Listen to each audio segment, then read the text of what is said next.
Hello, my name is Pedro Fayoni and my topic research is about testosterone replacement therapy. For the beginning, we have the definition. Testosterone is a hormone that produced primarily in the testicles. Testosterone helps maintain men's bone density, fat distribution, muscle strength and mass, facial and body hair, red blood cell production, sex drive, sperm production, etc. Testosterone levels generally peak during adolescence and early adulthood. As you age, your testosterone level gradually declines, typically about 1% a year after age 30 or 40. Hypogonadism hampers the ability to produce normal amounts of testosterone due to a problem with the testicles or with the pituitary gland that controls the testicles. Testosterone replacement therapy is in the form of injections, pellets, patches, or gels can improve the signs and symptoms of low testosterone in these men. And I'm here today to call your attention to a very interesting article in this month's AJM. It's an article that covers a very controversial area, that is testosterone replacement, particularly in elderly men who have low testosterone levels. So I'm sure many of you know that this has become a very hot button item in U.S. healthcare. Many elderly males feel tired or logy, and they just don't have the sort of the pizzazz they used to have, and they're sure it's because they have low testosterone levels, and many practitioners are giving them testosterone supplements. Well, this study looked at a huge database from the United Kingdom and found that, in fact, even in elderly males who had low testosterone levels, the use of testosterone supplement increased the risk for stroke and other cardiovascular events. So it's probably not a good idea. The debate will continue, and I'm sure we will have many more discussions of this in the journal in the coming years. Thanks so much for reading the American Journal of Medicine. Now we have applications in medicine. Testosterone therapy can help reverse the effects of hypogonadism, but it's unclear whether testosterone therapy would benefit older men who are otherwise healthy. Although some men believe they feel younger and more vigorous if they take testosterone medications, there's little evidence to support the use of testosterone in otherwise healthy men. Guidelines from the American College of Physicians indicate that testosterone therapy might improve sexual function somewhat in some men, but there's little evidence that it improves other functions, such as vitality and energy.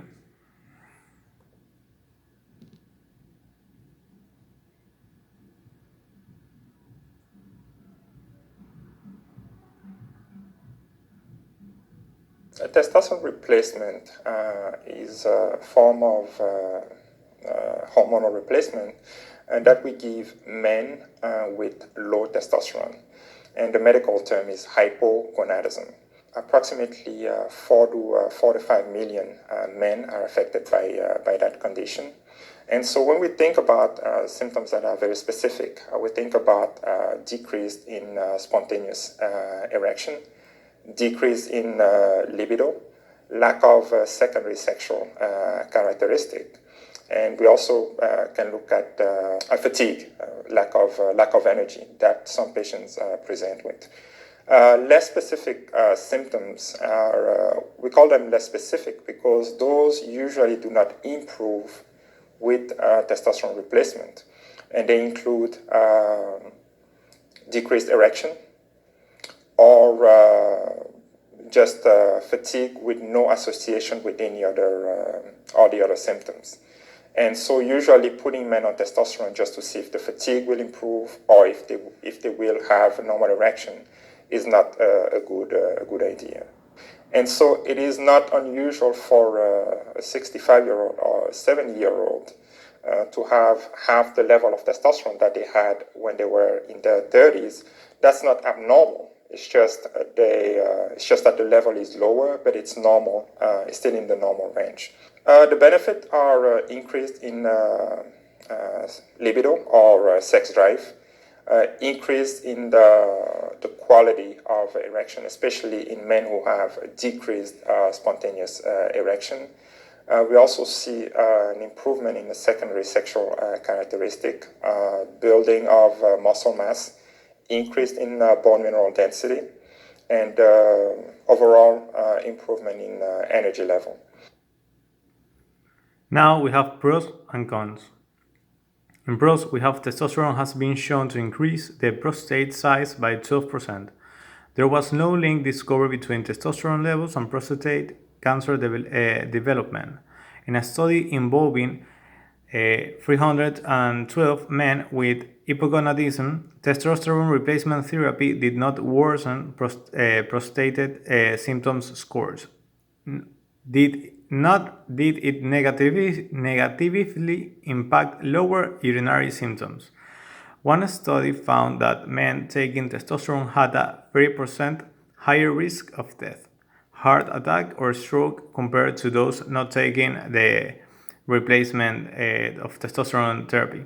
However, many more studies have not demonstrated this cardiac risk. Many experts feel that polycythemia is a common side effect of the testosterone replacement therapy. Blood donation is a solution for men with elevated hematocrit while taking this therapy. On the cons, we have that testosterone therapy has various risks, including worsening sleep apnea, a potentially serious sleep disorder in which breathing repeatedly stops and starts, causing acne or other skin reactions, stimulating a non-cancerous growth of the prostate and growth of existing prostate cancer, stimulating too much red blood cell production, which contributes to the increased risk of forming a blood clot. A clot could break loose, travel through your bloodstream, and lodge in your lungs, blocking blood flow.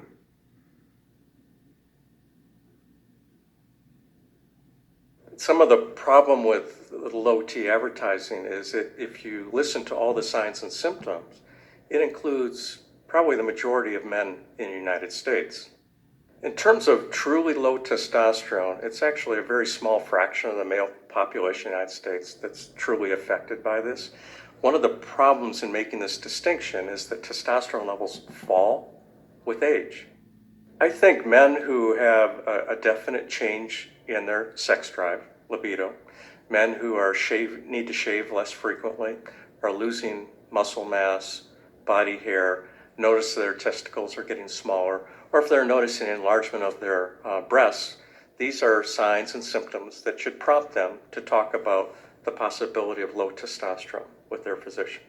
If the levels are too high, it triggers the bone marrow to make more red blood cells, which makes the blood more thick and can predispose to stroke. High testosterone levels also can promote growth of the prostate gland. Now we have issue applied in Ecuador. One of the issues that should be addressed in testosterone replacement therapy is that in Ecuador there are many people who take without any prescription from a doctor or without any precautions, thinking that nothing bad can happen. This therapy should be used in certain cases, such as hypogonadism, which is a disease that causes low levels of testosterone. Young men should have a careful monitoring of a doctor when taking these drugs, as they can have various adverse effects.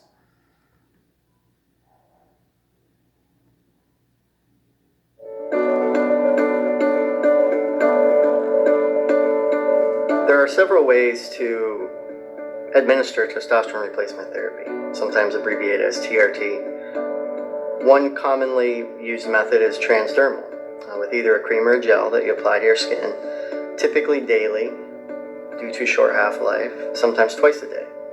And again, that's due to short half-life because of the absorption and excretion of the testosterone. There are some considerations to keep in mind with transdermals, such as absorption through the skin, potential collateral exposure to others, and so forth.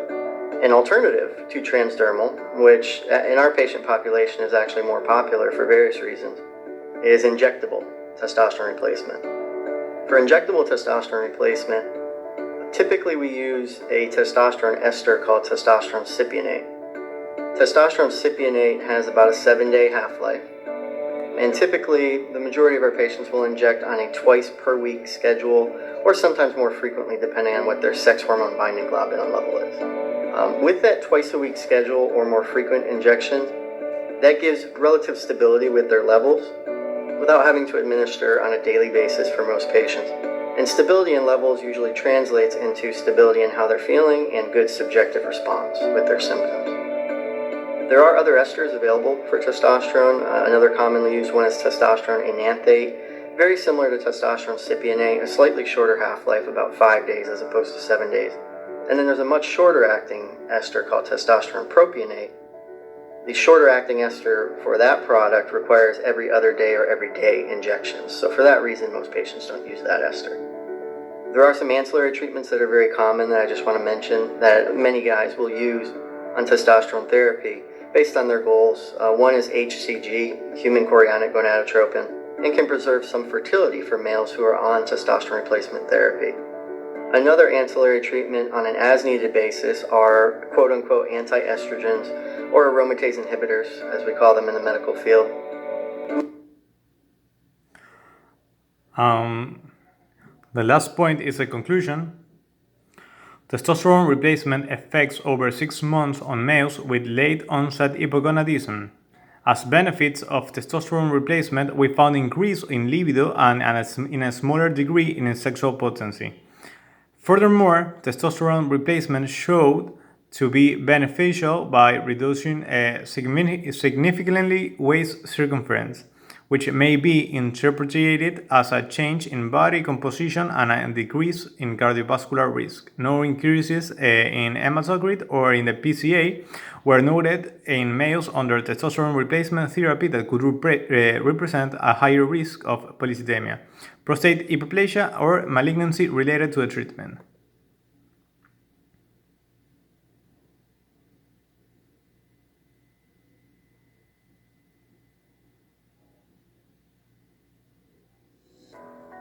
This is a video describing the Testopel procedure. Testopel, or testosterone pellets, is a safe and effective treatment for men with low testosterone. Men with low testosterone can get pellets placed in the office, which takes about 2 to 3 minutes and can last for up to 4 to 5 months. Men do not need to take injections or gels on a routine basis to achieve the same levels of testosterone as they can do with these pellets. Procedure starts with identifying the anterior superior iliac spine and the coccyx.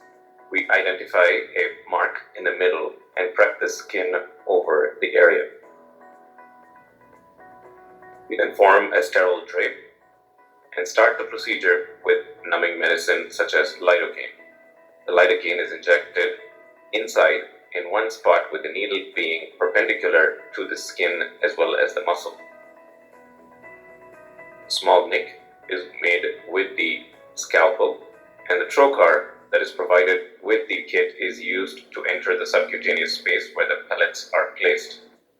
Usually, up to 8 to 10 pellets are placed at any given time, and up to 4 to 6 pellets can be placed at every location. The office procedure is fairly straightforward with minimal complications such as bleeding or extrusion of pellets, which are very rare. Patients go home the same day and are able to shower and get back to routine the following day.